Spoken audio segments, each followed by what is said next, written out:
Hi guys, day 1 of Araku trip plan లో అయితే మనం నైట్ 1 o'clock కల్లా అట్లా టైంలో కాజీపేటలో ట్రైన్ ఎక్కినాం. నెక్స్ట్ డే వచ్చేసి మనం 10:30 కల్లా వైజాగ్ లో అయితే దిగినాము. వైజాగ్ లో దిగినాకనైతే చాలా మంది ఉంటారు మా ఆటో డ్రైవర్స్ కానీ క్యాబ్ డ్రైవర్స్ కానీ. మనం ఎవరినో ఒకరిని మాట్లాడుకోవాలి, వాళ్ళే రూమ్స్ కి తీసుకెళ్తారు బడ్జెట్ లో.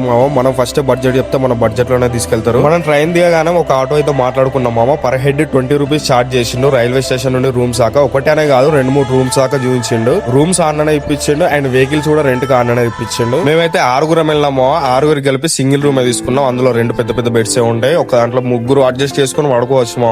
అండ్ రూమ్ కి వచ్చేసి 2000 చార్జ్ చేసిండు మా. అంటే పర్ హెడ్ వచ్చేసి 333 రూపాయలు పడ్డట్టు మా. అండ్ వాష్రూమ్స్ కూడా నీట్ గా మెయింటైన్ చేస్తారు. మేము వచ్చేసి ఏసీ రూమ్ తీసుకున్నాము. AC room K per head వచ్చేసి 324 అవర్స్ కి అంటే చాలా బెటర్ మా. అండ్ ఇక్కడ ఇంకో అద్భుతమైన విషయం ఏంటంటే మా, మన టెర్రస్ ఎక్కితే మాత్రం ఆర్కేబీసీ అనిపిస్తుంది. మనకు చాలా దగ్గరలోనే ఉంటది. రూమ్ కి వెళ్ళి ఫ్రెష్ అప్ అయినాకనైతే తర్వాతనైతే 3 వెహికల్స్ రెంట్ కి తీసుకున్నాము. అదే హోటల్ వాళ్ళే ఇచ్చారు. ఒకవేళ మీకు కనుక ఈ హోటల్ కావాలనుకుంటే ఇస్తా అని చెప్పేసి గూగుల్ లో సెర్చ్ చేయండి మా. లేదంటే ఆటో నంబర్ ఇస్తున్నా, ఆయననే తీసుకెళ్లి మాట్లాడిస్తాడు తక్కువ రేట్ కి. బీచ్లలో అయితే మేము చాలా ఎంజాయ్ చేసినామో. వచ్చేసి నెక్స్ట్ వీడియోలో వస్తే నువ్వైతే అప్పటి వరకు ఫాలో సబ్స్క్రైబ్ కొట్టుమో.